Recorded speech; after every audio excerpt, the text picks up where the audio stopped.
بسم الله الرحمن الرحيم والحمد لله رب العالمين والصلاة والسلام على أشرف الأنبياء والمرسلين وعلى آله وصحبه أجمعين أما بعد. Donc nous poursuivons Inch'Allah notre introduction concernant les sciences législatives. Donc la semaine dernière on avait évoqué l'époque du prophète Mohammed alayhi salatu wa salam. Et on avait dit que chaque époque sera étudiée selon la pédagogie suivante. On verra quelle a été l'évolution concernant le livre d'Allah, le Coran, ainsi que la sunna du prophète alayhi salatu wa salam. Et ensuite on observera comment est-ce qu'était la divergence en termes de jurisprudence à chaque époque. Donc on a vu qu'à l'époque du prophète Mohammed alayhi salatu wa salam, le Coran donc était apporté par Jibril. Jibril le récitait au prophète alayhi salatu wa salam, l'ayant lui-même entendu d'Allah subhanahu wa ta'ala. Puis ensuite, le prophète alayhi salatu wa salam le récitait aux compagnons. Et ce qu'on appelait la réunion du Coran, c'est fait de deux manières. La première, c'est l'apprentissage par cœur, donc dans les poitrines. Les compagnons entendaient les paroles d'Allah azza wa jalla récitées par le prophète alayhi salatu wa salam et les mémorisaient. Donc la mémorisation du Coran, ça c'est le premier point. Deuxième point par lequel il y a eu réunion du Coran à cette époque, c'était que les versets étaient écrits sur différents supports, on avait dit. Ça pouvait être des côtes, ça pouvait être des feuilles de palmier, des morceaux de tronc, etc. Donc, ce qu'on appelle la réunion du Coran, qui va être étudiée sur plusieurs époques. Aujourd'hui, on va voir aussi à l'époque des califes comment est-ce qu'elle va se faire. À l'époque du prophète alayhi salatu wa salam, elle se fait par ces deux points, les retient, l'apprentissage par cœur, la mémorisation du Coran. Et le second point, c'est l'écriture sur différents supports. Concernant la sunna, c'est la même méthode. Donc, le prophète alayhi salatu wa salam disait des paroles, et les compagnons radiyallahu anhum apprenaient par cœur ces paroles. Eux aussi, ils mémorisaient les comportements du prophète alayhi salatu wa salam, ainsi que ses confirmations. Car on avait dit que la sunna du prophète Muhammad sallallahu alayhi wa sallam se composait donc de ces trois choses-là, qui sont ses paroles. C'est la sunna qawliya, la sunna en termes de paroles, la sunna fi'liya, les actes du prophète alayhi salatu wa salam, et la sunna taqririya, qui sont les confirmations du prophète alayhi salatu wa salam, de paroles ou d'actes d'autrui qui ont été faits donc en sa présence et qu'il n'a pas reproché et qu'il a confirmé par le silence, par le sourire, etc. Ça s'étudie à part. Ensuite, on avait parlé de la divergence jurisprudentielle à cette époque-là. On avait dit qu'elle était minime pour plusieurs raisons. La première, c'est que le référentiel jurisprudentiel, donc législatif, était présent. Qui est-ce? C'est le prophète Mohammed alayhi salatu wa salam. Donc dès qu'il y a divergence, le prophète alayhi salatu wa salam tranche. Donc la divergence, même si elle apparaît, on avait vu qu'elle pouvait apparaître, on avait vu les deux compagnons qui ont divergé sur le tayammum. Lorsque on a fait le tayammum, on a fait une prière et qu'on retrouve de l'eau avant que l'heure de la prière ne soit sortie, un des deux compagnons avait refait sa prière et l'autre s'était contenté de la prière qu'il avait faite avec le tayammum. Quand ils sont revenus au prophète alayhi salatu wa salam, il a dit à celui qui a refait sa prière, lakal ajru marratayn, tu as deux récompenses, et il avait dit à l'autre, asabta sunnah, tu as atteint la sunnah. Donc à celui qui n'avait pas refait sa prière. On a vu aussi que les compagnons ont divergé par rapport à la prière d'Al-Asr, lorsqu'ils sont partis en expédition à Bani Qurayza, et que c'était l'heure de la prière alors qu'ils étaient en chemin, et que le prophète alayhi salatu wa salam leur a dit, ne faites pas la prière du Asr si ce n'est à Bani Qurayza. Donc certains avaient pris le côté donc littéraliste du hadith et avaient compris qu'il fallait faire la prière du Asr, donc géographiquement parlant, à Bani Qurayza, et d'autres ont dit que le prophète alayhi salatu wa salam, de par cette parole, visait simplement le fait de se presser. Donc ils ont divergé. Ils ont divergé sur ce point-là. Donc la divergence existait au temps du prophète alayhi salatu wa salam, elle était minime. Et la première raison, c'est qu'il y avait le prophète alayhi salatu wa salam présent. Donc les moments où les sahaba allaient faire un ijtihad, essayaient d'extracter eux-mêmes le statut juridique du texte, ces cas étaient minimes. Il fallait qu'ils soient en l'absence du prophète alayhi salatu wa salam. Donc du fait déjà de sa présence, la divergence est minime.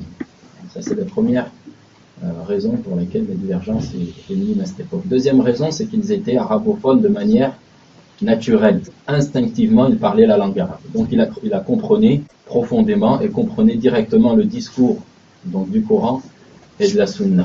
Il n'avait pas besoin de prendre de cours d'arabe, d'étudier la grammaire, d'étudier toutes les sciences aujourd'hui qui sont en lien avec la langue arabe, que nous devons obligatoirement étudier pour pouvoir comprendre le Coran et la Sunna comme il se doit.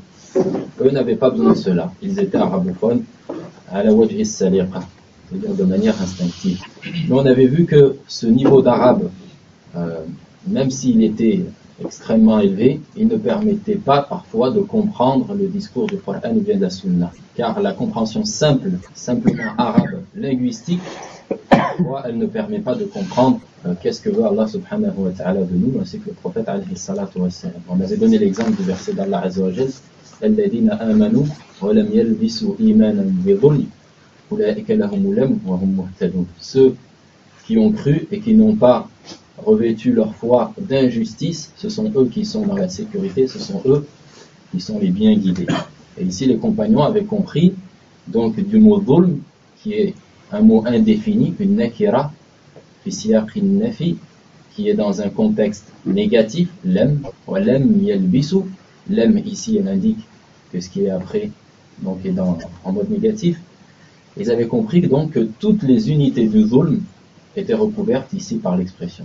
C'est-à-dire que la personne, quelle que soit la forme de dhulm qu'elle a en elle, elle n'est pas dans l'amn, la sécurité, elle n'est pas avec les muhtadoun, elle n'est pas avec les gens bien guidés.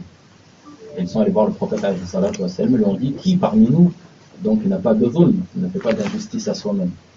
Et il leur a montré que le dhulm qui était visé ici, c'était le shirk.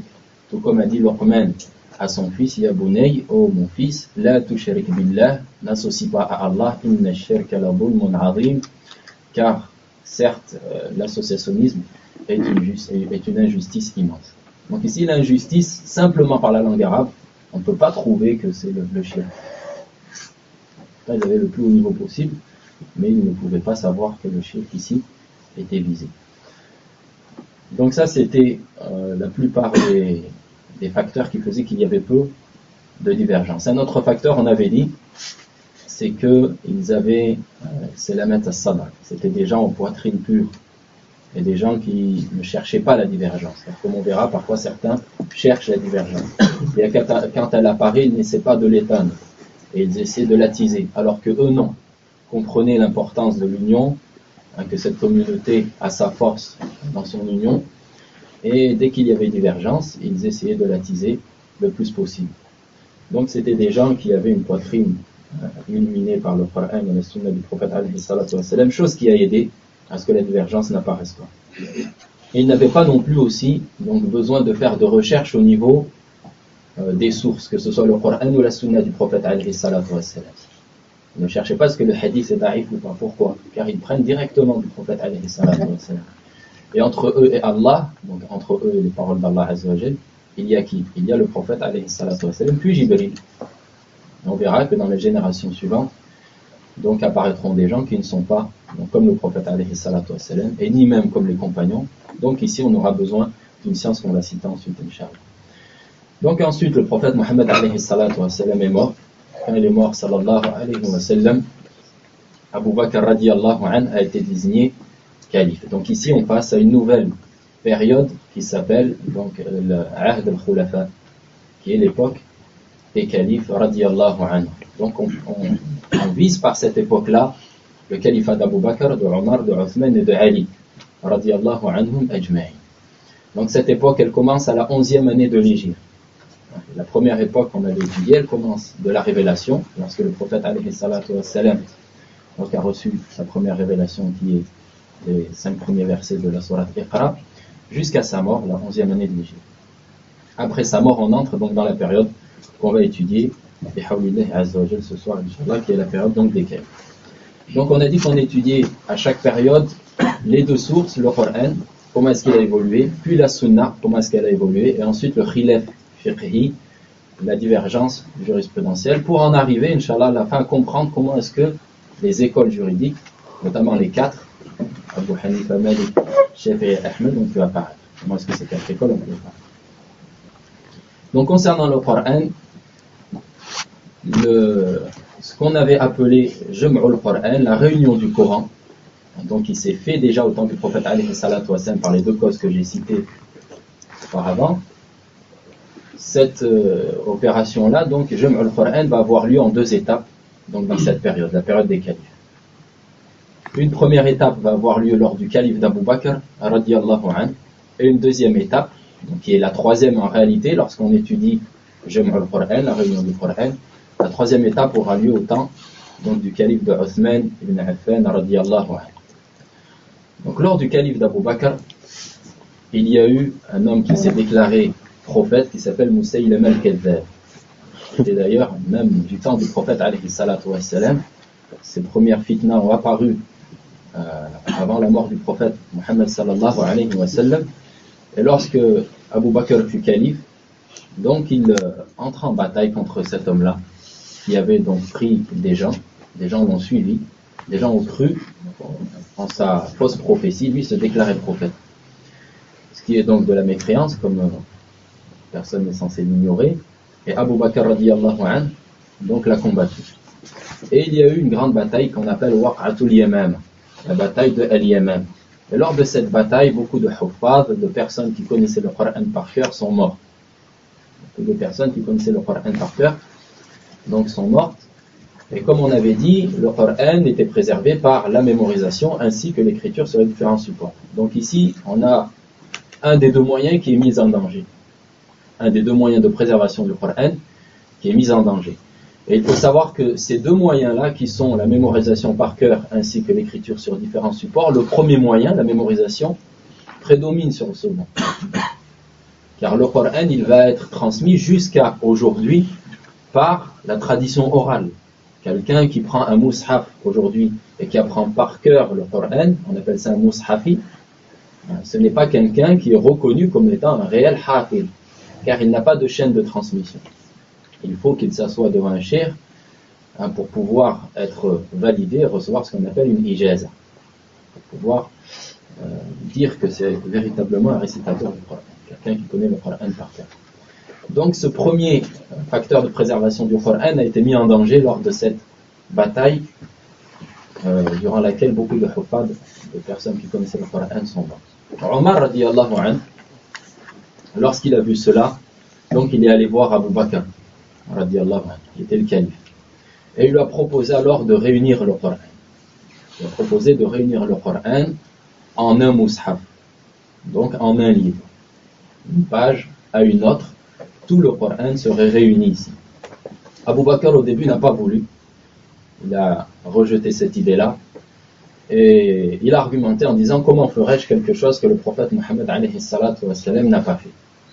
Et Omar radiyallahu anhu n'a cessé de lui dire qu'il y avait un bien là-dedans et que le Coran était en danger, qu'il risquait de disparaître si cette chose-là n'allait pas être faite, jusqu'à ce qu'il dit, Abu Bakr radiyallahu anhu, qu'Allah m'a ouvert la poitrine à la chose pour laquelle il a ouvert la poitrine de Omar.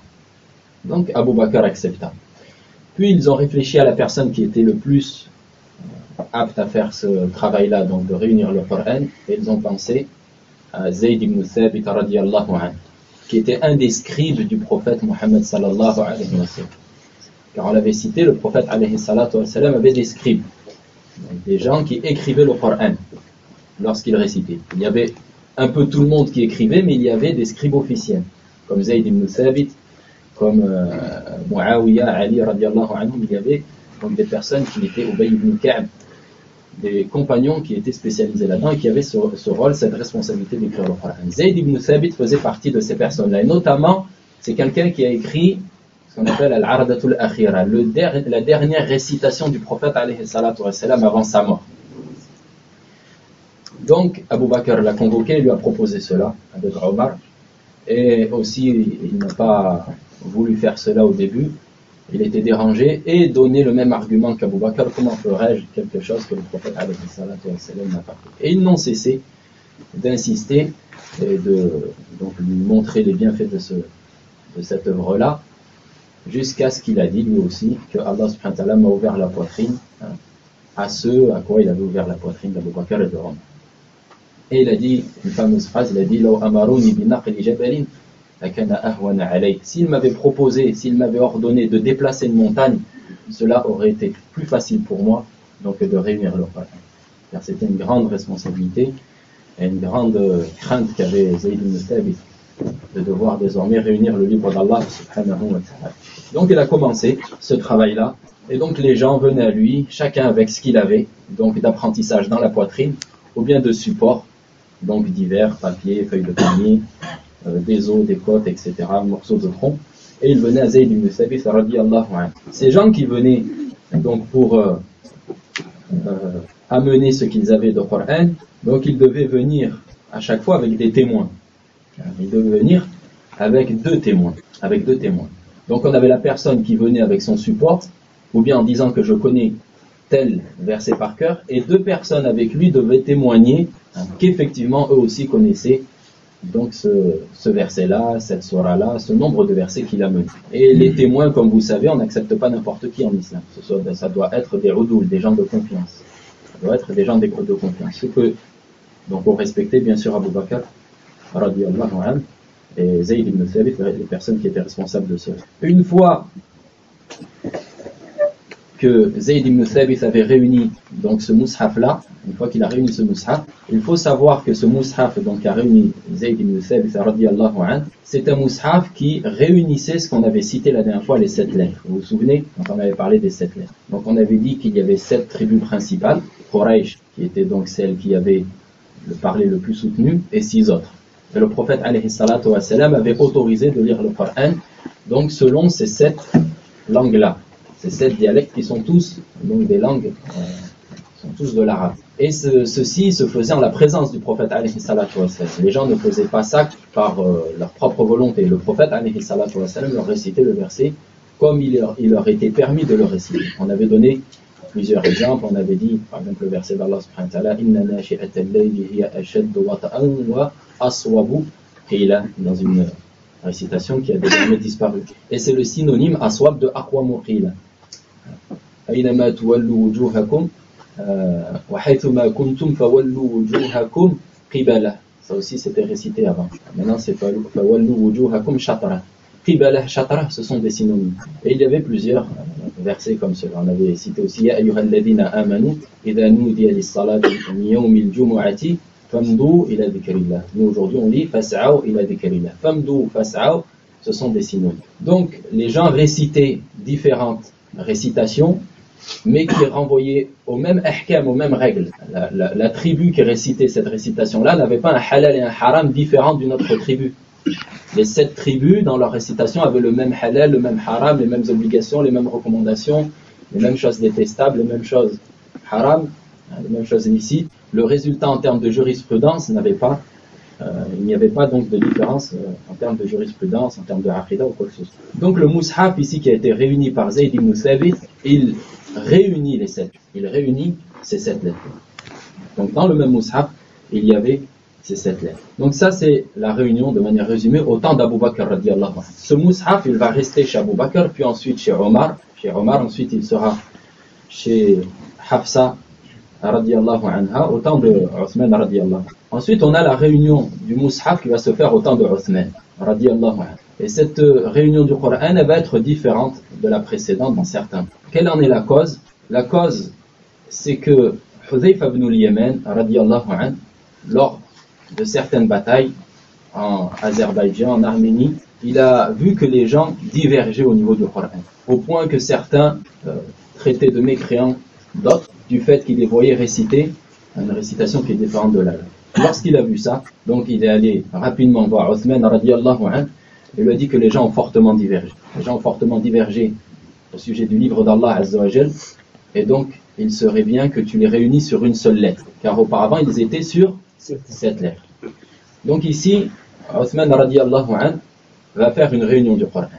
Donc tout de suite on voit une différence, c'est que la réunion du Coran au niveau du califat d'Abu Bakr, la raison qui a poussé à réunir le Coran, c'est la peur qu'il disparaisse. Ici ce n'est pas la peur qu'il disparaisse, c'est la crainte que les gens ne divergent et qu'après ça fasse une divergence qu'on ne pourra plus rattraper. Mais sinon en termes de préservation du Coran, il n'y a pas de danger. Ici le danger ce n'est pas parce que les huffaz, les gens qui connaissent le Coran meurent, c'est parce que il y a de la divergence auprès des gens. Et les gens pensent que celui qui désormais lit wa aswabu qila, il est mécréant, car en réalité il devrait lire wa aqwamu qila. Bon, ça n'allait pas tout le temps jusqu'à la mécréance, mais il se traitait d'égarer les uns les autres. Donc face à cette divergence-là, Uthman radiallahu anhu, ici donc il a réuni le mushaf sur une seule lettre. Comment est-ce que ça s'est fait?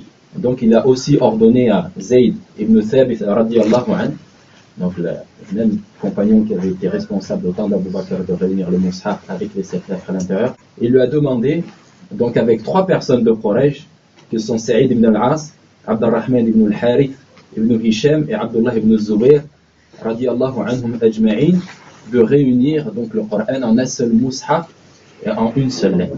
Et ici on a 3 Qurayshites dans ces 4. Zayd ibn Thabit n'est pas de Quraysh, alors que les 3 autres sont de Quraysh. Et il leur a dit, donc Uthman, que lorsque vous divergez sur une lettre, donc vous prenez l'avis des 3 Qurayshites. Prenez l'avis des 3 Quraysh. Donc ensuite ils ont écrit le mushaf, et de même, donc les gens venaient avec ce qu'ils connaissaient par cœur, etc. Et à la fin, donc, ils ont le mushaf que l'on a aujourd'hui. C'est pour ça qu'on appelle ce mushaf-là mushaf Uthman. C'est le mushaf de Uthman ibn Affan radiyallahu anhu, qui désormais comporte une seule lettre. Comporte une seule lettre. Donc on verra ensuite, si Allah nous permet, que les 7 récitations qu'on entend aujourd'hui, ou bien les 10 récitations avec les variantes qu'elles comportent, ça n'a pas de lien direct avec les 7 lettres qui existaient au temps du prophète. Il n'y a pas de lien entre les 7 récitations et les 7 lettres. Il n'y a pas de lien direct. Il y a un lien du fait que ça en découle.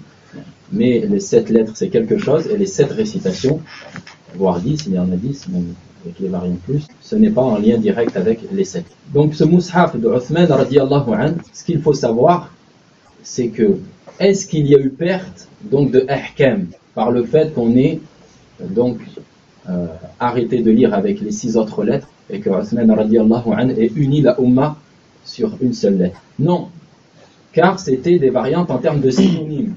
Vous vous souvenez de ce point-là? Ça, c'est un point qui est important. Donc ce qu'a fait Uthman radiyallahu anhu, c'était une obligation en réalité. Et c'est une qualité de sa part. Jazahullahu khaira, on l'en remercie. Et les savants sont unanimes sur ce point-là, sur le fait que ce qu'a fait Uthman, ça a été quelque chose qui a permis justement de préserver l'union de la communauté et de ne pas arriver dans une divergence qui aurait pu être extrêmement dangereuse. Et il faut savoir, donc ça c'est le point qui est vraiment important, qu'il n'y a pas eu perte de ahkam. Il y a simplement donc délaissement de récitation de certains synonymes. Mais en termes de halal, de haram, est-ce qu'il y a des choses illicites qui existaient dans une des autres récitations et qu'on n'a plus nous? Quelque chose d'obligatoire qui existait dans une des autres récitations et qu'on n'a plus? Non. Car en réalité, en termes donc de jurisprudence, elles amenaient toutes donc au même rêve. Ensuite, Uthman radiyallahu anhu a fait donc 7 copies de ce mushaf-là et les a envoyées aux capitales, aux différentes capitales, ce qu'on appelle al-Amsar, donc du royaume entre guillemets des musulmans. Donc il a envoyé, il en a gardé une à Médine, une à la Mecque, une au Shem, une au Bahreïn, etc., une en Irak, et il a envoyé donc 7 copies, et ensuite les gens donc apprenaient donc de cette copie-là. Il l'a recopié, et ensuite par la tradition orale, on le verra si Allah nous permet, les gens ont appris par cœur, donc de cheikh en élève, jusqu'à ce qu'aujourd'hui, les gens qui aujourd'hui sont des huffad réels ont une chaîne de transmission jusqu'à Allah Azza wa Jalla. Donc tel est en résumé donc l'historique du mushaf que nous avons aujourd'hui entre nos mains. Concernant la sunna, concernant les hadiths du prophète alayhi salatu wa salam, donc les compagnons radiyallahu anhum, donc ils avaient, on avait dit, appris par cœur les paroles du prophète alayhi salatu wa salam. Donc là le prophète n'est plus là. Donc ils avaient appris par cœur ses paroles, aussi ces comportements qu'ils avaient observés, qu'est-ce que faisait le prophète alayhi salatu wa salam, qu'est-ce qu'il ne faisait pas, et ainsi que ses confirmations. Ces paroles qu'ils ont appris par cœur, donc à cette époque-là, les compagnons ne les ont pas encore écrits sous forme d'ouvrage, comme on peut le trouver aujourd'hui, Sahih al-Bukhari, etc. Ça n'existait pas encore au temps du prophète alayhi salatu wa salam. Ils écrivaient ça chez eux, mais il n'y avait pas encore d'ouvrage complet que les compagnons avaient édité, entre guillemets, qui était propagé. Et donc ces hadiths-là qu'ils connaissaient, ils les propageaient dans leurs assises au tabi'un, qui sont les personnes donc, qui ont atteint les compagnons du prophète alayhi salatu wa salam, mais qui n'ont pas donc rencontré le prophète Muhammad alayhi salatu wa salam. Et comme ils le faisaient aussi avec le Coran, les Sahaba transmettaient le Coran donc au tabi'in, De même, ils transmettaient les hadiths du prophète alayhi salatu wa salam. Et on a donc plusieurs catégories concernant les compagnons par rapport aux hadiths du prophète alayhi salatu wa salam. Notamment, on a une catégorie, une tabaqa qu'on appelle al-mukthiroun, ceux qui ont beaucoup rapporté de prophètes, beaucoup de hadiths du prophète alayhi. Parmi ceux-ci, on a le premier, vous le connaissez tous, Abu Huraira, radiyallahu anhu, qu'on appelle Abdurrahman ibn Sakhr, qui a rapporté 5374 hadiths. C'est le plus grand rapporteur donc, de hadiths du prophète alayhi salatu wa salam, bien qu'il était en compagnie du prophète alayhi salatu wa salam pendant 4 ans. Il a été musulman plus longtemps que cela, mais il est arrivé après la bataille de Khaybar auprès du prophète alayhi salatu wa salam, donc il n'a pas été longtemps en contact avec notre bien-aimé sallallahu alayhi wa sallam, mais du fait qu'il s'est consacré à cette activité d'écrire les hadiths du prophète alayhi salatu wa sallam et les apprendre par cœur, il a rapporté donc beaucoup de hadiths. En deuxième position, on trouve Abdullah ibn Omar radiyallahu anhu, qui lui en rapporte 2630. Ensuite, on a Anas ibn Malik à 2286, Aisha radiyallahu anha à 2210, Abdullah ibn Abbas, le cousin du prophète alayhi salatu wa salam, radiyallahu anhuma, 1660, Jabir ibn Abdillah al-Ansari, 1540 hadiths, radiyallahu anhu, et Abu Sa'id al-Khudri, 1170. Ça, c'est ce qu'on appelle al-mukthiroun. Mais ce ne sont pas les seuls à avoir apporté des hadiths. Et ils ne réunissent pas la sunna à eux seuls. On n'a pas cité par exemple Omar radiyallahu anhu. Omar est le seul à rapporter le hadith qui est quasiment en introduction de tous les livres aujourd'hui de hadith, innamal a'malu binniyat. Il n'y a qu'un compagnon qui le rapporte, c'est Omar radiyallahu anhu. Mais les mukthiroun, ceux qui ont rapporté beaucoup donc de la sunna du prophète alayhi salatu wa salam, ce sont ceux-là. Donc le Coran était récité dans les assises aux tabi'in. Les sahaba récitaient le livre d'Allah azza wa jal. Désormais les gens sont unis sur un seul mushaf qui est le mushaf de Uthman radiyallahu anhu. Et les hadiths aussi sont cités dans les assises. Et ainsi que leur fiqh, ainsi que leur jurisprudence. Donc ici on est dans l'époque des 4 califes. C'est large, c'est long. Les 4 califes c'est long. Donc on a les tabi'in qui arrivent. On avait dit qu'il était difficile donc de vraiment déterminer ces époques-là par des débuts et des fins clairs. Car les époques se chevauchent, car une génération meurt pendant que l'autre arrive. Donc les tabi'in sont présents à ce moment-là. Ils apprennent des compagnons radiyallahu anhum. À cette époque-là, donc les compagnons radiyallahu anhum parlent toujours l'arabe instinctivement comme ils le parlaient à l'époque du prophète alayhi salatu wa salam. Les tabi'in qui ont grandi donc parmi ces gens-là qui sont les compagnons, ils parlaient aussi l'arabe instinctivement. Donc la langue arabe n'a pas encore dévié. Et notamment au début, donc au califat d'Abu Bakr, au début du califat d'Omar aussi, avant ce qu'on appelle al-Futuhat, avant les grandes conquêtes, où là on va avoir l'entrée des Perses, des Romains, et de diverses ethnies dans donc la religion d'Allah subhanahu wa ta'ala.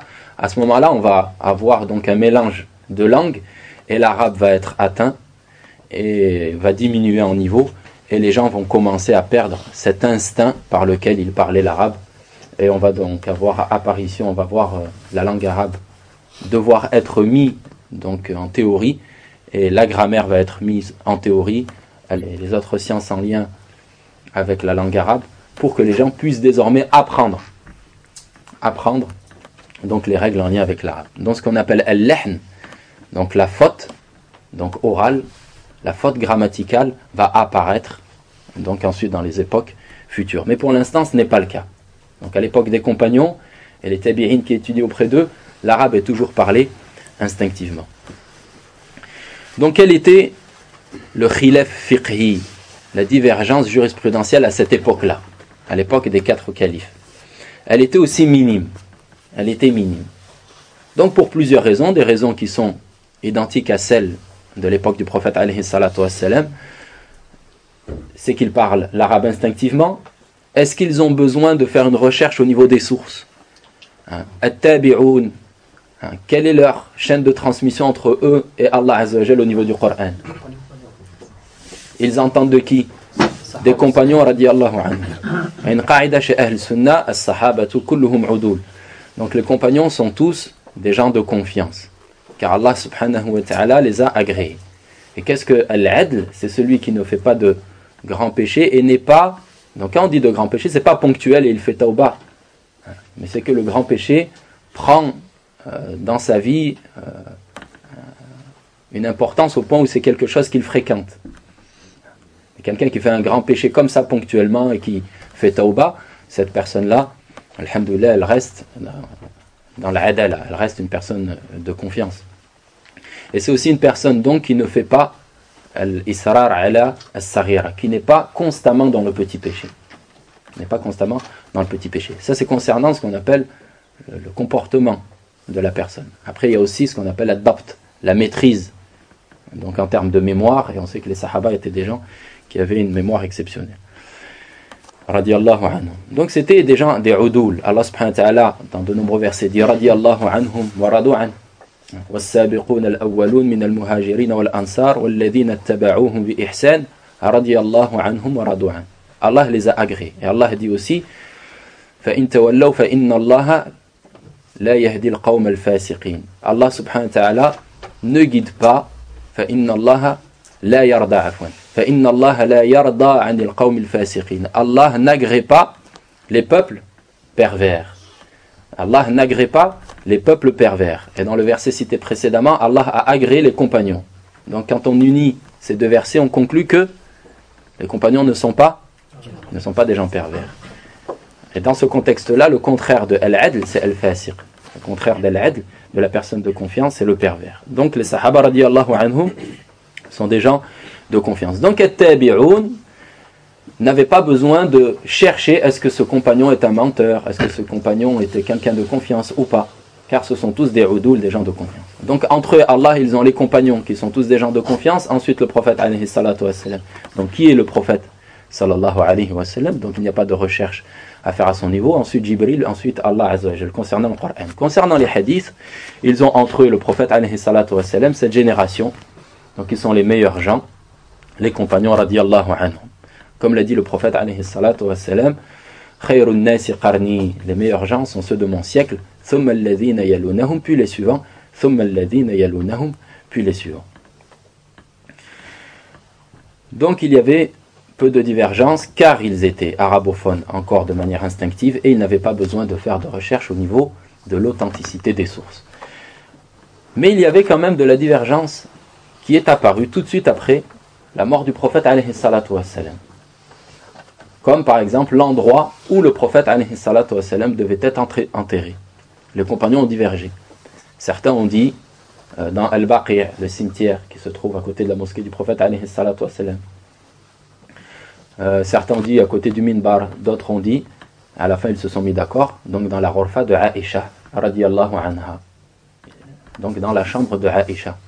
Car des compagnons ont cité à ce moment-là qu'ils avaient entendu le prophète alayhi salatu wassalam dire qu'un prophète devait être enterré où son âme avait été retirée. Donc observez, quand le hadith authentique est arrivé, la divergence a disparu, car ils avaient des poitrines saines. C'était des gens qui étaient waqafin inda kitabillah wa inda sunnati nabi sallallahu alayhi wa sallam. C'était des gens qui, lorsqu'ils entendaient le Coran et la Sunna, stop. Ils faisaient désormais abstraction des avis qu'ils pouvaient avoir avant, car ils n'avaient pas de texte. Mais lorsque le texte apparaît, à ce moment-là, ils disent stop. Et les générations suivantes, parfois, ils ne diront pas stop. Même quand le hadith, il est authentique, ils vont faire prévaloir l'avis de leur imam ou leur avis qu'eux-mêmes ont adopté, quitte à réfuter le hadith du prophète alayhi salatu wassalam ou parfois le verset d'Allah azza wa jalla. Chose qui n'existait pas donc chez les compagnons, du fait, donc on avait dit, de leur poitrine qui était saine, et c'était des gens qui recherchaient réellement Allah azza wa jalla, son agrément, le paradis. Ils ont aussi divergé par exemple sur le fait de combattre ceux qui ne voulaient pas donner la zakat. À l'époque d'Abu Bakr, il y a eu ce qu'on appelle hurub al-ridda, les guerres de l'apostasie. Donc il y a des tribus qui n'ont pas voulu donner la zakat, pensant que celle-ci devait être donnée au prophète alayhi salatu wassalam. Et du fait qu'il est mort, donc il n'était plus obligé de donner la zakat. Et Abu Bakr radiyallahu anhu, donc lui a levé les armées pour aller les combattre. Omar radiyallahu anhu est venu le voir. Il lui a dit, tu vas combattre des gens qui disent la ilaha illallah. Puis Abu Bakr lui a expliqué que le prophète alayhi salatu wassalam certes avait dit que celui qui dit la ilaha illallah et qui fait la prière et donne la zakat, faqad asam fa in fa'alu dhalika faqad asamu minni dima'ahum wa amwalahum. S'ils font cela, ils ont protégé de moi leur argent et leur personne, illa bihaqqil islam, si ce n'est par le droit donc de l'islam. Et il disait wallahi inna az-zakata la min haqqiha. Il a dit wallah que la zakat fait partie donc du droit donc de l'islam, de la ilaha illallah. Et il disait wallahi la uqatilanna man yufarriqu bayna as-salati waz-zakat. Il disait wallah que je combattrai celui qui sépare la salat de la zakat. Et il disait aussi wallahi law mana'uni 'iqalan kanu yu'addunahu ila rasulillahi sallallahu alayhi wa sallam laqataltuhum alayhi. Il disait wallahi que si jamais il me privait d'une corde, chose par laquelle on attache la bête, wallah que s'il me privait d'une corde qu'il donnait au prophète alayhi salatu wa sallam auparavant, je les combattrais pour la récupérer. Donc ensuite, Omar dit que Allah subhanahu wa ta'ala m'a ouvert la poitrine, donc à l'avis de Abu Bakr, et il y a eu ijma', ensuite consensus des compagnons sur le fait qu'il fallait combattre ces gens-là, les gens qui ne voulaient pas donner la zakat. Donc la divergence est apparue, mais elle était donc minime pour les raisons qu'on avait dit auparavant. Et à cette époque, donc, les compagnons radiyallahu anhum, donc vers la fin de cette période-là, tout au long d'ailleurs de cette période-là, ils se sont dispersés donc dans les contrées donc de tout le royaume musulman. Enfin, même si le mot royaume n'est pas très adapté, vous m'avez compris. Même le califat, toute la région qui est à ce moment-là gouvernée par les musulmans. Et ils se sont séparés. Chacun sont allés dans des contrées pour donc prêcher et enseigner la religion d'Allah subhanahu wa ta'ala. Donc on va avoir des compagnons qui vont prendre ce qu'on appelle ri'asa, la présidence, donc de la jurisprudence, de la transmission du Coran et de la Sunna, du fiqh du prophète alayhi salatu wa sallam dans les régions. Donc on va avoir dans chaque région des compagnons. À Mecca, donc à la Mecque, on va avoir Abdullah ibn Abbas. Ça ne veut pas dire qu'il n'y a que lui, radiyallahu anhu. Ça ne veut pas dire qu'il n'y a que lui. Mais Abdullah ibn Abbas était le compagnon de référence à la Mecque, radiyallahu anhu. Et lui, il va avoir donc de nombreux élèves, mais les plus célèbres sont au nombre de 3. Notamment, il va avoir un grand élève qui s'appelle Taous ibn Kaysan, qui était un yéménite, rahmatullah alayh, Mujahid ibn Jabr, qui est un grand savant du tafsir. Il dit que il a entendu le Coran 3 fois de Abdullah ibn Abbas, et à chaque verset, il l'arrêtait et lui demandait donc ce verset, où est-ce qu'il est descendu, quel en est son sens. Il lui demandait le tafsir du verset. Et l'imam Mujahid est une référence dans le tafsir des salaf, rahmatullah alayhi. Et Abdullah ibn Abbas aussi a un grand élève qui s'appelle Ata ibn Abi Rabah. Et ces 3-là, c'était des mawali, des esclaves. Et la science, subhanallah, à cette époque, d'ailleurs la majorité des grands savants qu'on le citera, ce sont tous des esclaves. Ce n'étaient pas des gens libres, entre guillemets. C'était des mawali, des serviteurs.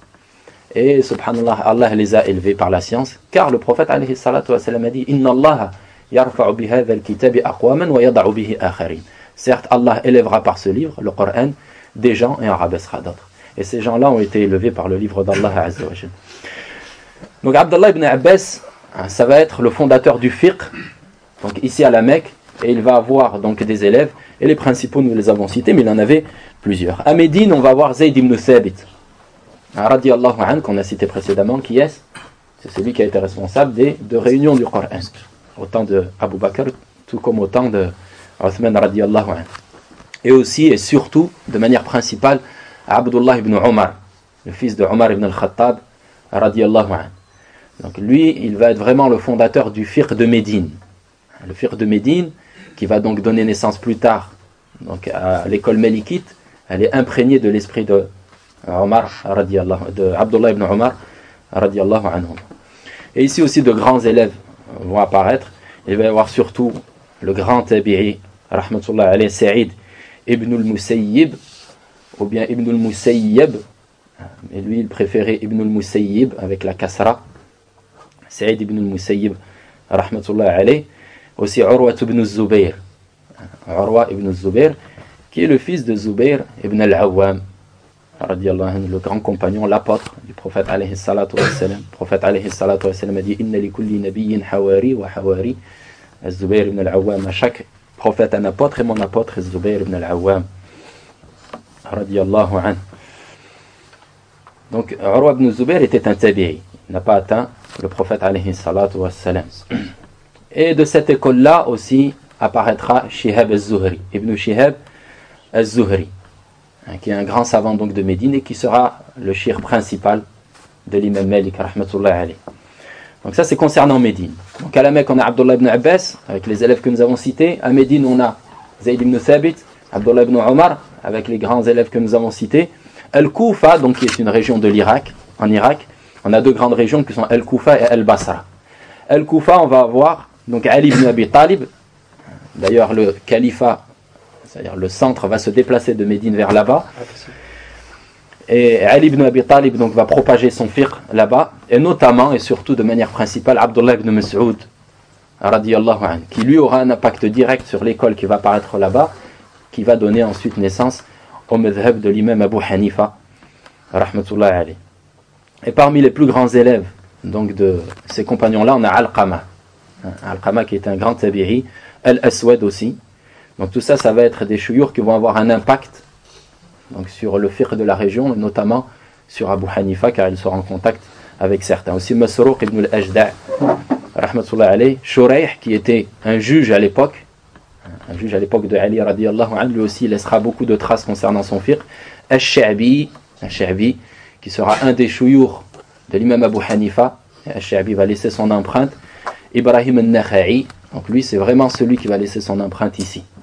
Ibrahim al-Nakha'i, on peut dire que c'est le grand-père de l'école de l'imam Abu Hanifa.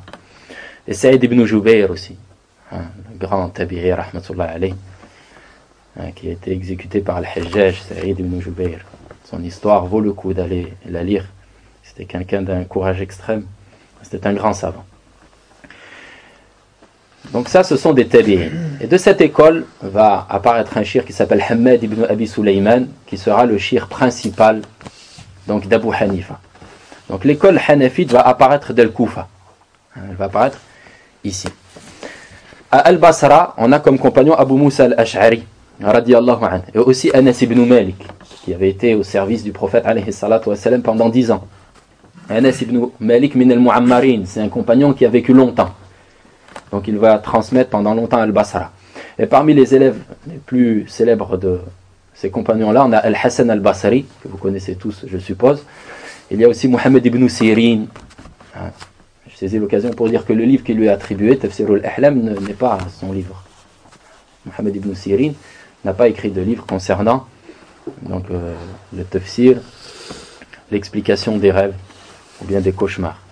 Il faisait même partie de ceux d'ailleurs qui voyaient que c'était une bid'a que d'écrire les livres. Et ils étaient pour le fait que lorsque le savant avait écrit quelque chose d'autre que le Coran et la Sunna, qu'il mette dans son testament qu'il faut brûler ses écrits. C'était l'avis aussi de l'imam Ahmed. Il s'arrêtait au Coran et à la Sunna. Il ne voulait pas que les paroles des gens pénètrent, car après, lorsque le savant meurt, il y a risque que les gens s'accrochent à ses fatwas, etc. Mais ensuite, ça a été quelque chose qui a été accepté par la Ummah jusqu'à aujourd'hui. Donc Mohammed ibn Sirin n'a pas écrit ce livre-là. Au Shem, il y a Mu'adh ibn Jabal, radiyallahu anhu, ce grand compagnon, et aussi Ubada ibn Samit et Abu Darda. Mu'adh ibn Jabal, Ubada ibn Samit et Abu Darda, radiyallahu anhum ajma'in. Parmi leurs grands élèves, Abu Idris al-Khawlani, un grand tabi'i, aussi Makhoul, une référence dans le fiqh qui est connue, et Abdurrahman al-Awza'i.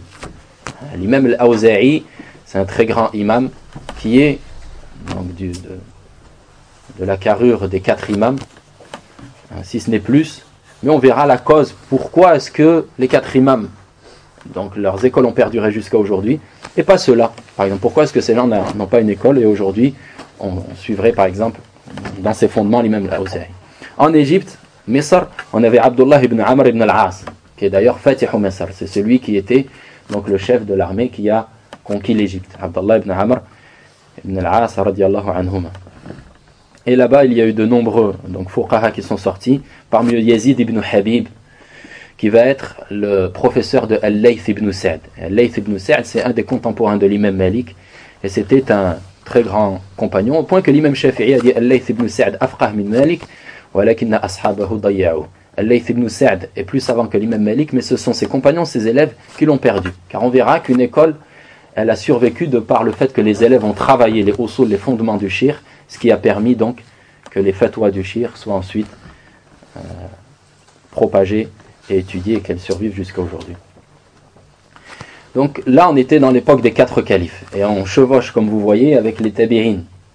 Car les tabi'in sont les élèves donc des sahaba radiyallahu anhum. Donc, cette dispersion des compagnons radiyallahu anhum géographique fait que chaque compagnon va émettre des fatwas dans l'endroit où il se trouve. Abdullah ibn Abbas va répondre donc à des questions. Il va être questionné sur des points où il va trouver une réponse directe dans le Coran et la Sunna. Une réponse directe dans le Coran et la Sunna à cette question-là, car ce problème a été posé au temps du prophète alayhi salatu wassalam. Mais parfois il va avoir des nawazil, donc des questions, des événements où il ne va pas pouvoir répondre directement, car il n'y a pas un hadith qui répond de manière littérale ou bien inversée à ce point-là, et il va falloir faire un effort d'ijtihad. De même pour Abdullah ibn Mas'ud dans la région d'El Koufa, de manière encore plus prononcée, on va voir pourquoi, qu'Abdullah ibn Abbas ou bien Abdullah ibn Omar à Médine, ainsi que Zayd ibn Thabit. Donc chaque compagnon va émettre des fatwas. Et il va donc faire des efforts aussi de répondre à des points auxquels il ne trouve pas de réponse directement. Donc dans le Coran et la Sunna, quand on dit directement, c'est-à-dire à la lettre. Et sinon, tout ce qu'ils disent aussi, c'est censé être pris du Coran et de la Sunna. C'est pris du Coran et de la Sunna. Car même l'ijtihad, en réalité, c'est une implication du Coran et de la Sunna. Car le Coran et la Sunna nous permet de faire l'ijtihad quand on n'a pas un texte qui répond donc directement. Donc ici, il va y avoir, et c'est certain, donc des tendances qui vont apparaître. Car on a vu que déjà à l'époque du prophète alayhi salatu wassalam, on avait illustré ça par la salat al-asr, lorsqu'ils étaient en chemin vers Bani Qurayda, devant un même hadith, entendu de la bouche du prophète alayhi salatu wassalam, les raisons qui sont différentes, ont fait apparaître un hukm, un statut qui est différent.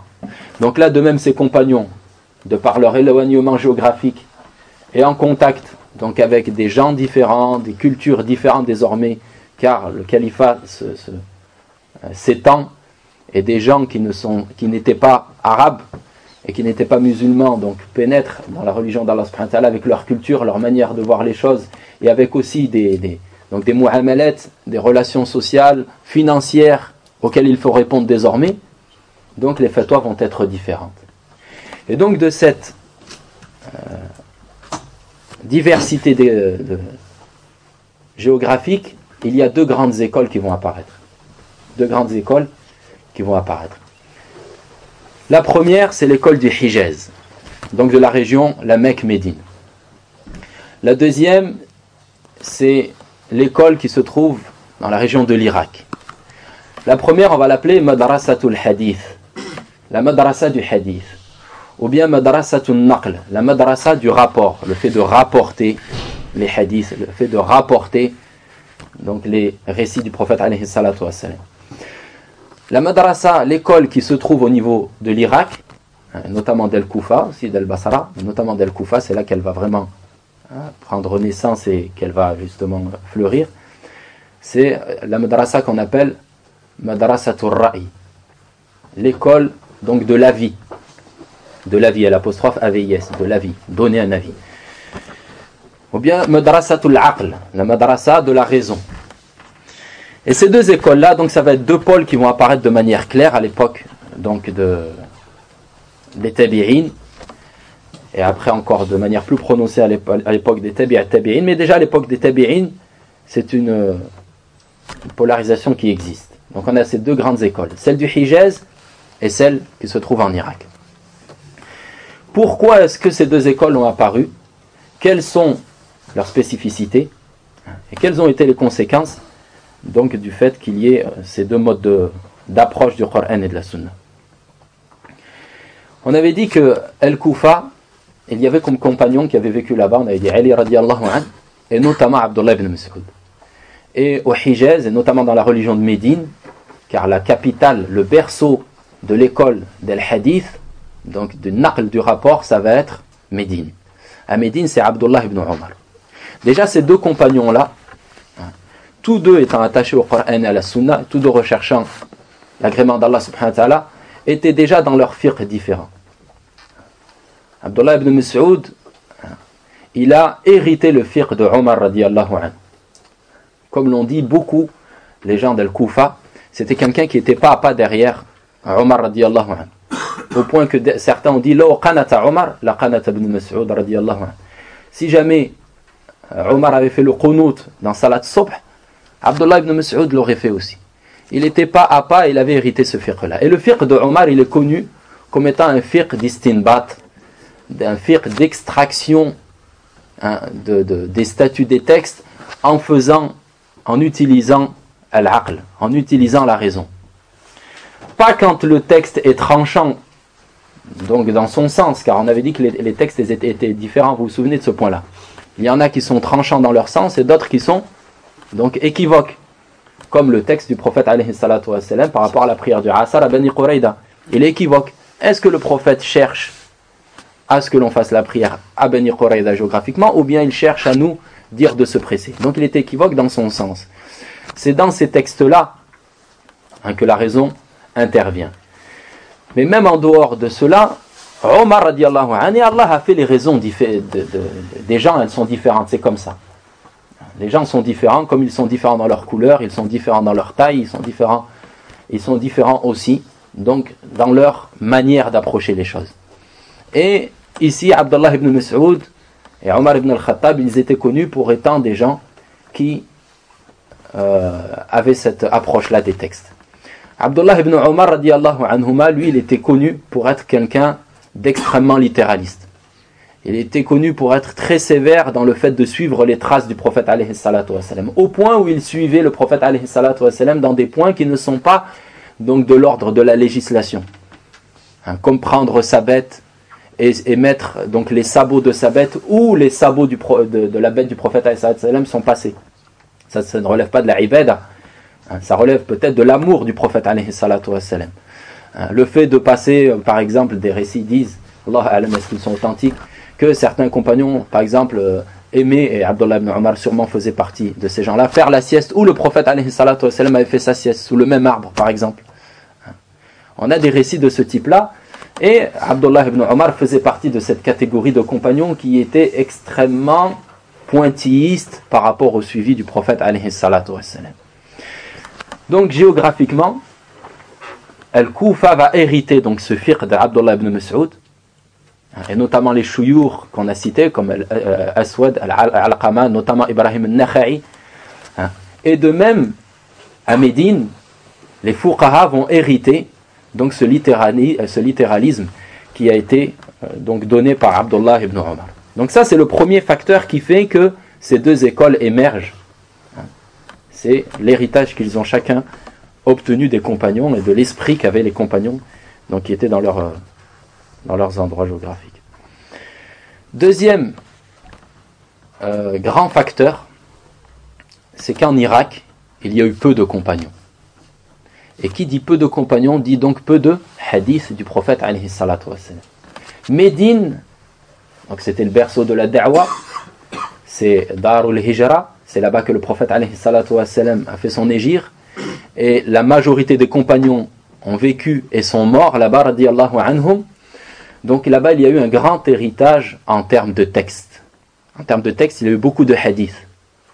Donc le manque de hadiths d'un côté, et le grand nombre de hadiths d'un autre, fait qu'il est normal que face aux questions qui vont être posées, la région qui a peu de hadiths fasse intervenir la raison plus que les fuqaha, les jurisconsultes qui sont dans une région où ils ont beaucoup de textes.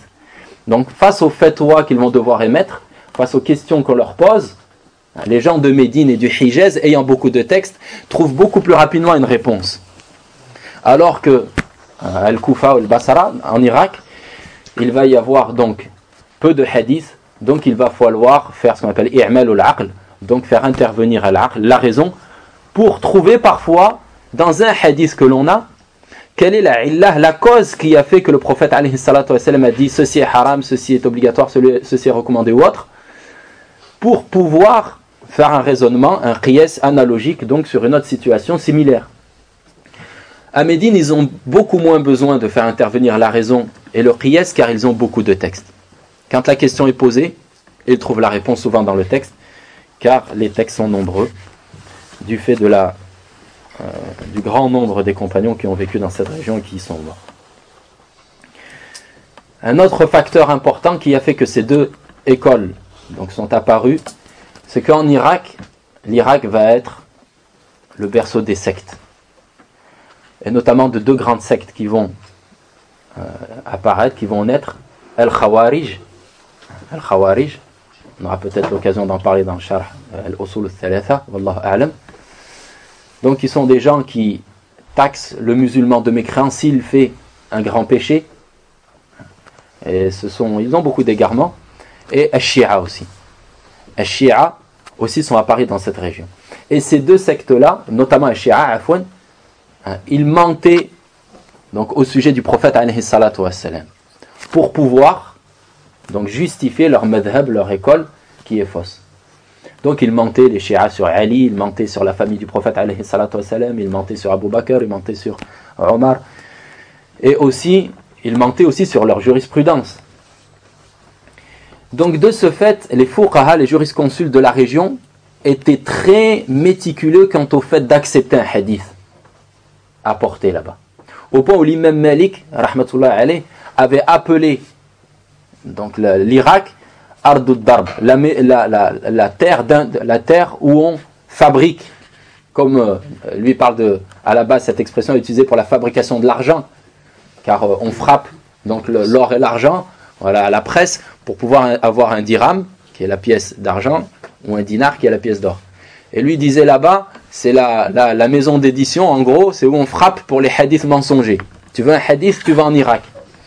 Et les fuqaha qui étaient là-bas le savaient, notamment Abu Hanifa, donc qui va être le leader de l'école, donc de la madrasa du aql, du ra'i, de la raison.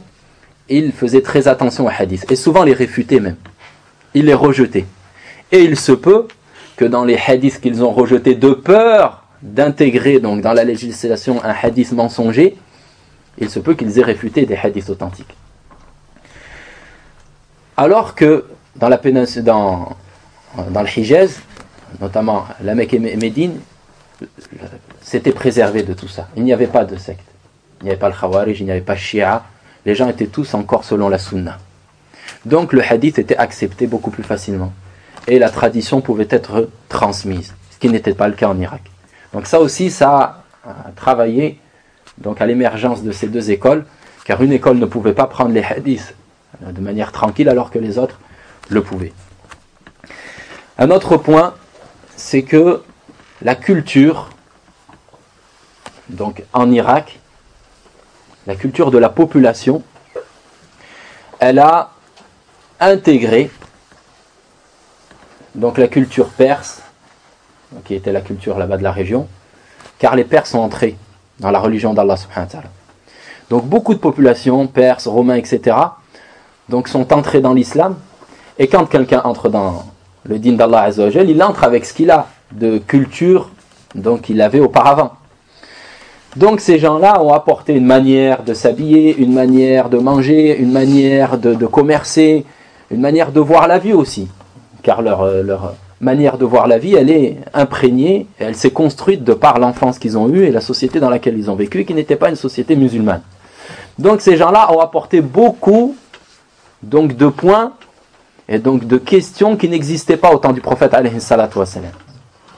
Ce qui a donc poussé les fuqaha de la région à devoir justement raisonner sur les réponses données par le prophète alayhi salatu wassalam et à raisonner sur les réponses donc qu'on trouve dans le Coran et la Sunna pour extracter donc les causes qui ont fait que tel statut a été cité par Allah et le prophète pour pouvoir raisonner de manière analogique sur les questions qui n'avaient pas d'antécédents, sur les questions nouvelles que posaient ces gens qui étaient donc originaires d'une culture qui n'était pas la culture arabe, qui n'était pas la culture proche de la fitra que connaissaient justement les gens de Médine et de la Mecque.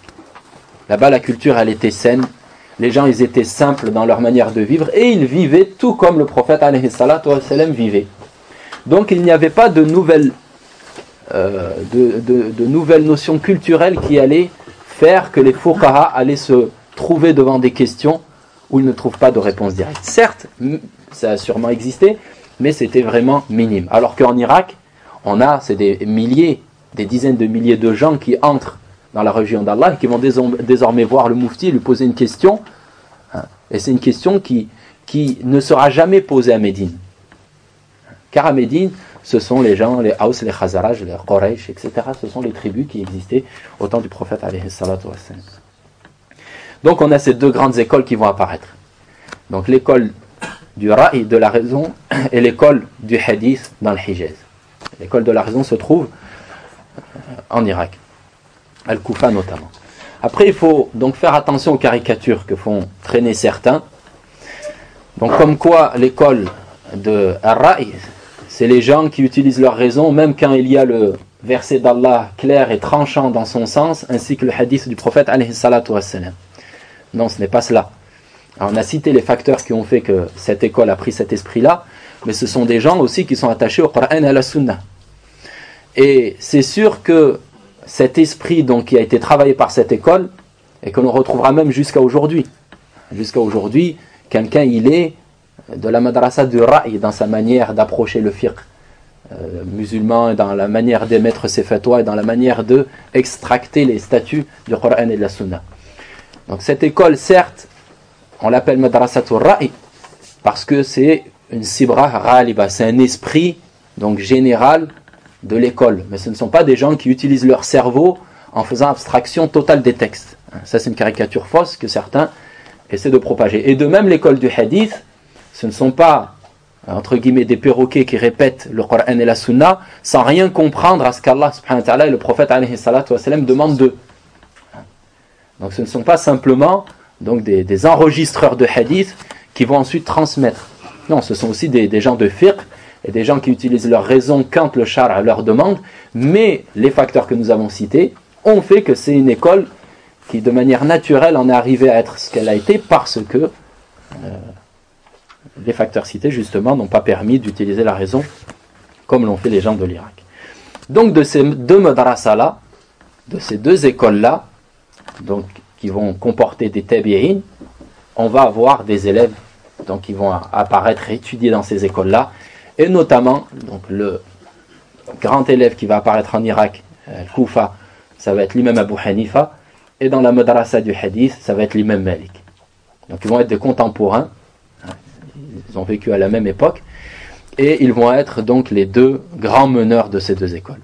En Irak, ce sera donc l'école Hanafi, et ce n'est pas encore une école, car là on parle d'imam. On va expliquer qu'est-ce que le madhab Hanafi, qu'est-ce que l'école Hanafi. Mais on a donc l'imam Abu Hanifa, donc il va étudier chez ces grands savants qu'on avait cités, et il va rencontrer Al-Qama, notamment Ibrahim al-Nakha'i, qui est aussi Hamad ibn Abi Sulaiman sera son cheikh principal, qui lui aura étudié chez les grands tabi'in qu'on avait dit. Et l'imam Abu Hanifa est un tabi'i. C'est pas un tabi'i, même si certains ont dit qu'il a rencontré Anas ibn Malik, radiyallahu anhu, la majorité des savants disent que non, il n'a pas rencontré de compagnon. C'est un tabi'i, c'est un poursuivant des poursuivants. Comme l'imam Malik. L'imam Malik n'est pas un tabi'i, il n'a pas rencontré de compagnon, mais il a rencontré des tabi'in, notamment Ibn Shihab al-Zuhri, l'imam Nafi', radiyallahu anhu, wa rahmatullahi alayhi. Donc on va voir ces deux savants-là, rahimahullah, et ensuite on va voir l'imam Shafi'i, l'imam Ahmed qui vont arriver plus tard. Donc on va présenter ces quatre fuqaha bi'iznillahi azza wa jal, qui vont être donc les quatre écoles principales que la Ummah aujourd'hui suit. Donc l'imam Abu Hanifa rahmatullahi alayhi, son nom c'est An-Nu'man ibn Thabit. An-Nu'man ibn Thabit ibn Zuta, et c'est un perse, il est d'origine perse. Il est né en 80, donc de l'Hégire, rahmatullahi alayhi, donc il faut se situer où est-ce qu'on est là. Donc les califats s'arrêtent en 40 à peu près de l'Hégire. Donc là on est 40 ans plus tard. Et il mourra en 150, année où va naître l'imam Shafi'i, rahmatullahi alayhi. Et ceux qui ont propagé son madhab, Car l'imam Abu Hanifa, il n'est pas venu, il a dit, il se déclare donc meneur d'un madhab et il dit, je fais mon madhab. Non. L'imam Abu Hanifa mourra et il n'y aura pas de madhab hanafi. Le madhab, il va naître après le cheikh et ce sont ses élèves qui vont être un facteur donc de naissance du madhab et de propagation du madhab. Car on va voir qu'est-ce que le madhab. Donc l'imam Abu Hanifa, il a eu beaucoup d'élèves, de très nombreux, mais de manière majoritaire, le plus grand c'est Al-Qadi Yusuf, rahmatullah alayhi, qui était un juge, et ça c'est l'élève donc principal de l'imam Abu Hanifa. Le second c'est Mohammed ibn al-Hassan al-Shaybani. Mohammed ibn al-Hassan al-Shaybani, et lui il va écrire de nombreux livres qui vont être donc les ouvrages de référence dans le madhab Hanafi. Et le troisième c'est Zufar ibn al-Hudayl.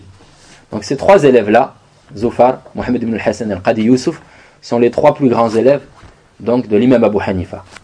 L'imam Abu Hanifa, quand il va mourir, qui va s'occuper de ses fatwas? Qui va s'occuper de répandre les avis juridiques et notamment de les observer pour pouvoir comprendre lors d'un point auquel n'a pas répondu Abu Hanifa, qu'est-ce qu'aurait dit Abu Hanifa s'il avait été questionné? Ce qu'on appelle le takhrij, la capacité donc de donner un statut suivant les règles de l'imam. Qui va faire cela? Ça va être notamment ces élèves-là. Donc ils vont écrire au sujet des nombreux furu', des nombreuses ramifications, questions auxquelles a répondu l'imam Abu Hanifa. Et ensuite ça va continuer plus tard, au point où après certains savants vont même s'occuper donc d'étudier ce qu'on appelle les usul, les fondements de l'imam Abu Hanifa, qui sont son madhab.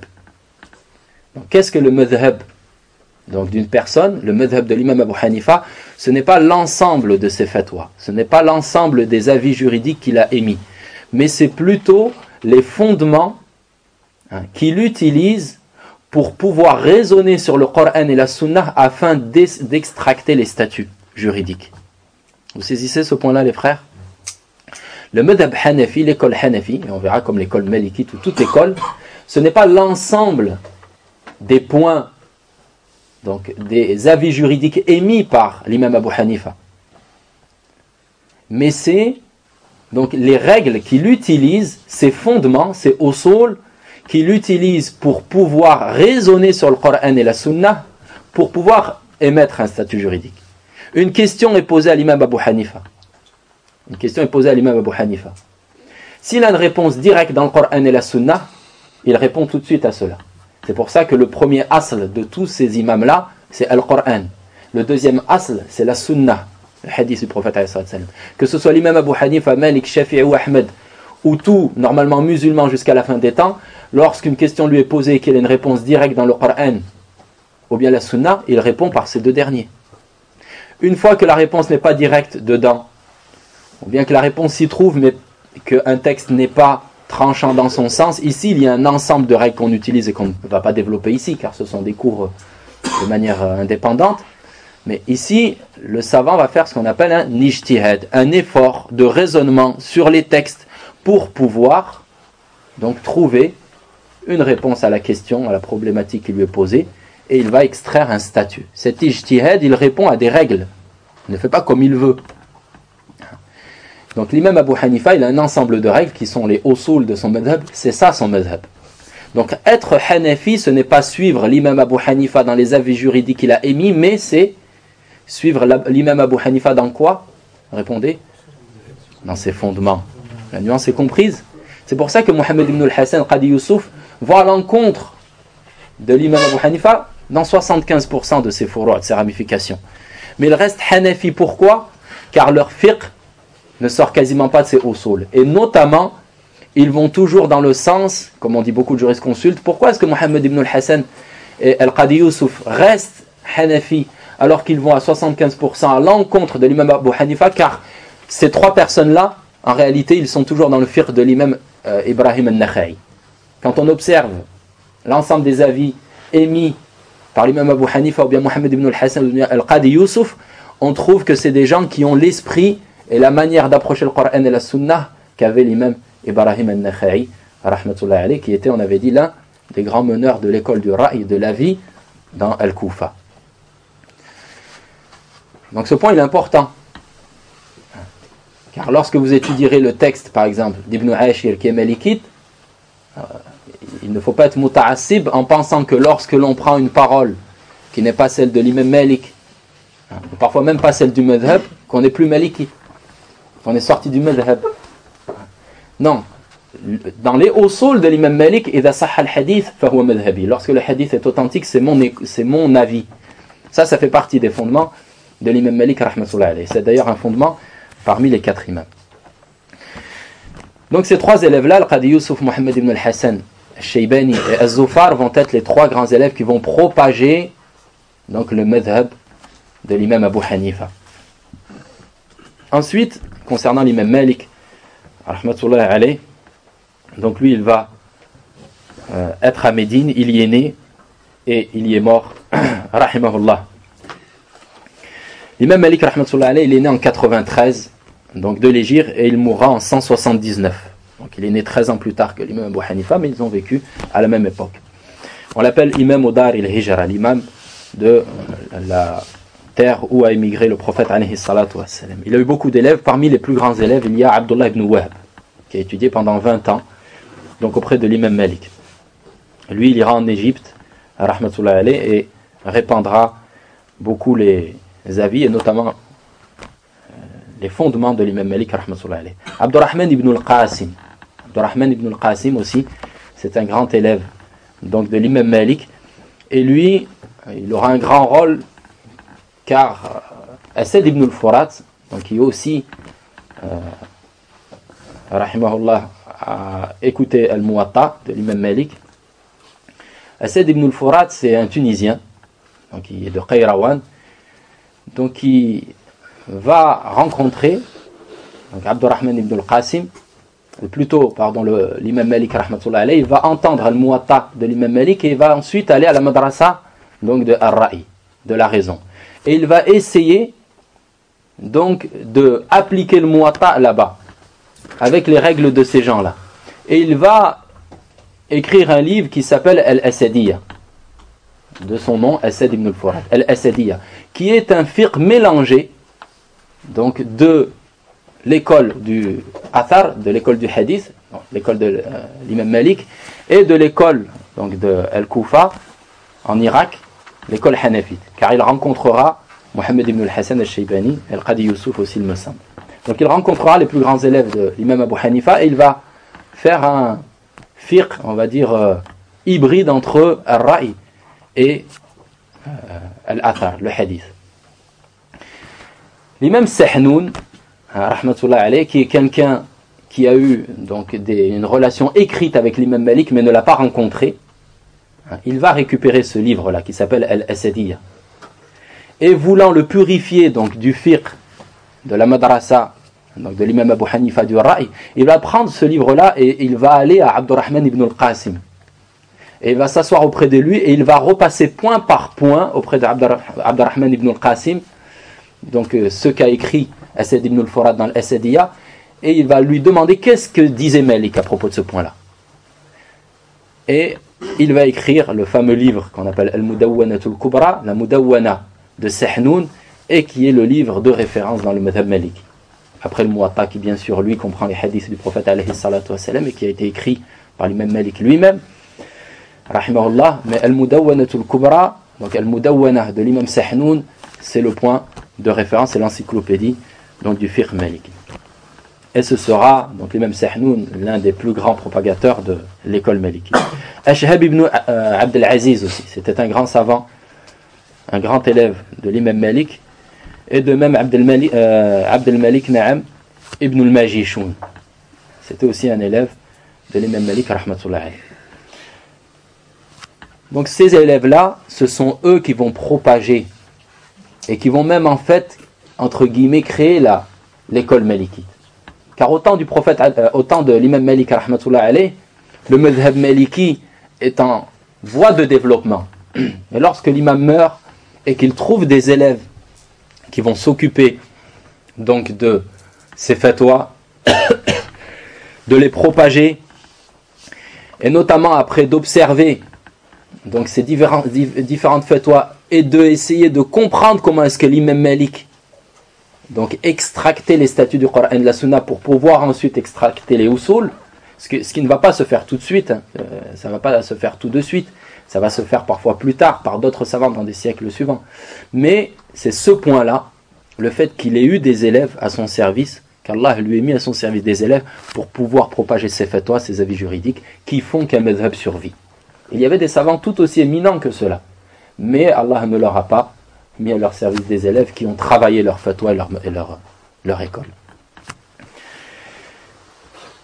Donc ces deux savants-là, qui sont des contemporains, seront les deux meneurs de ces deux écoles, l'école de la raison, Madrasatul Ra'i et Madrasatul al-Hadith, la madrasa du Hadith.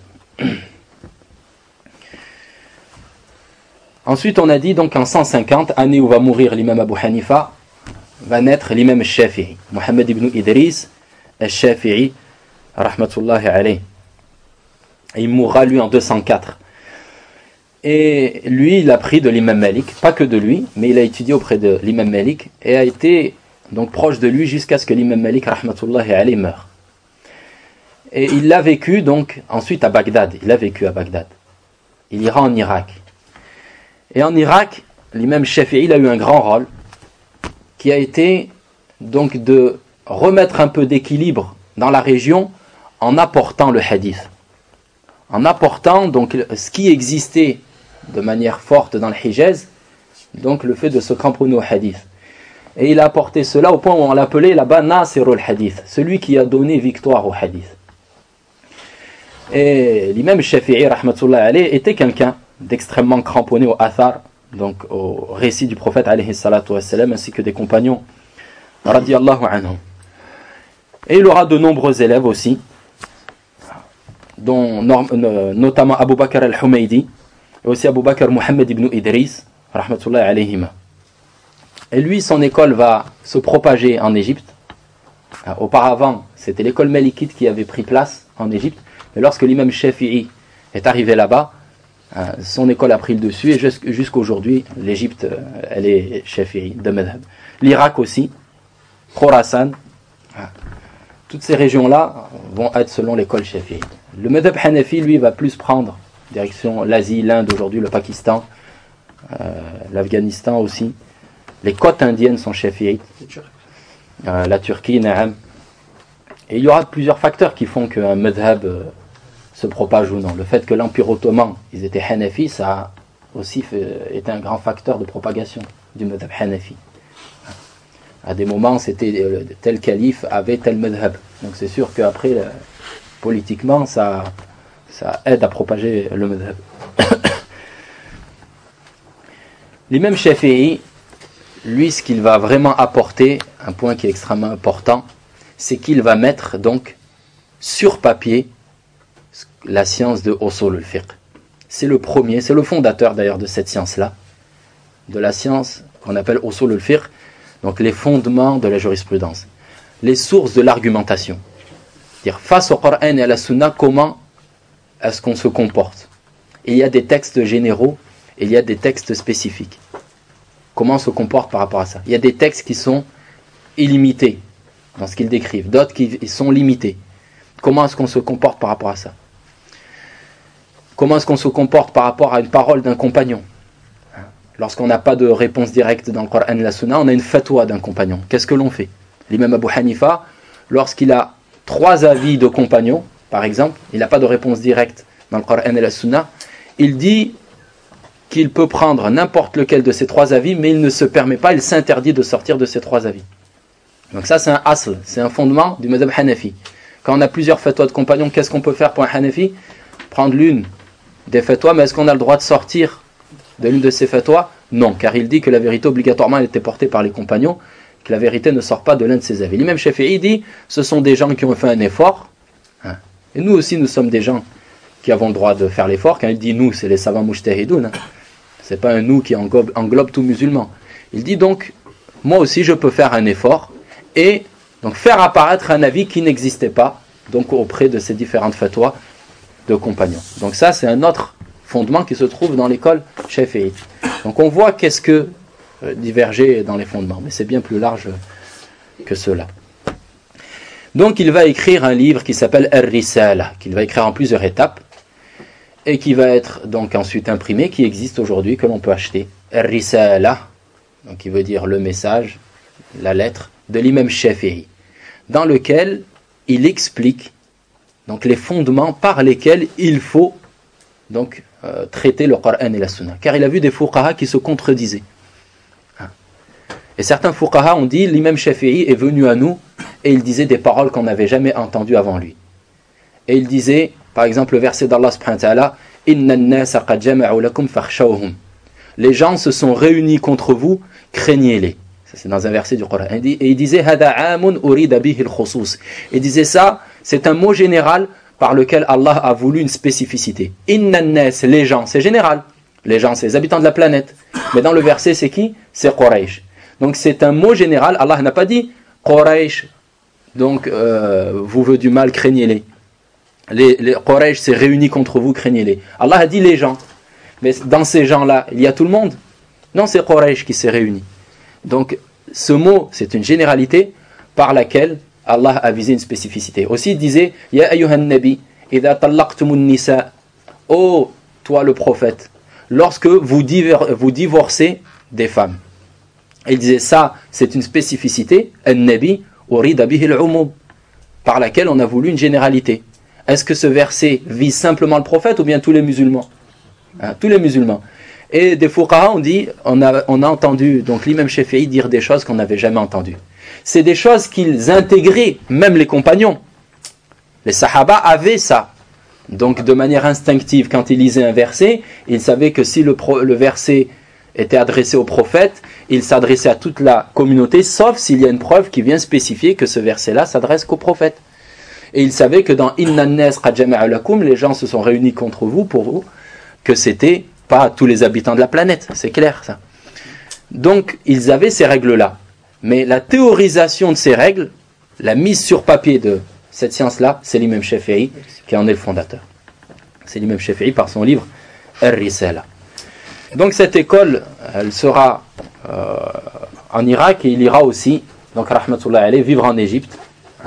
Et il aura donc une école ancienne qui est celle qu'il avait lorsqu'il était en Irak, puis la dernière des écoles qu'on appelle Al-Madhhab al-Jadid, son école nouvelle lorsqu'il a été ensuite en Égypte.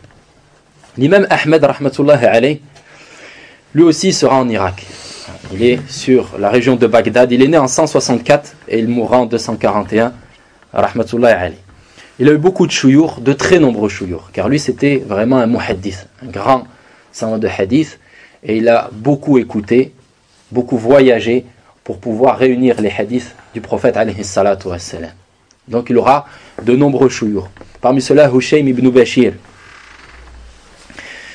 Et ça c'est son savant principal en termes de hadith, auprès duquel il a passé de nombreuses années, écouté beaucoup de hadiths du prophète alayhi salatu wassalam. Il a aussi étudié auprès d'Abu Yusuf, qui est Abu Yusuf le Qadi, le juge Abu Yusuf, l'élève principal d'Abu Hanifa rahmatullah alayh. Aussi Abd al-Razzaq ibn Humam, Sufyan ibn Uyayna, très grand savant, et Yahya al-Qattan, très grand savant du hadith aussi. L'imam Ahmed rahmatullah alayh, il va nous laisser un grand livre qui est Al-Musnad, qui réunit plus de 40 000 hadiths du prophète alayhi salatu wassalam.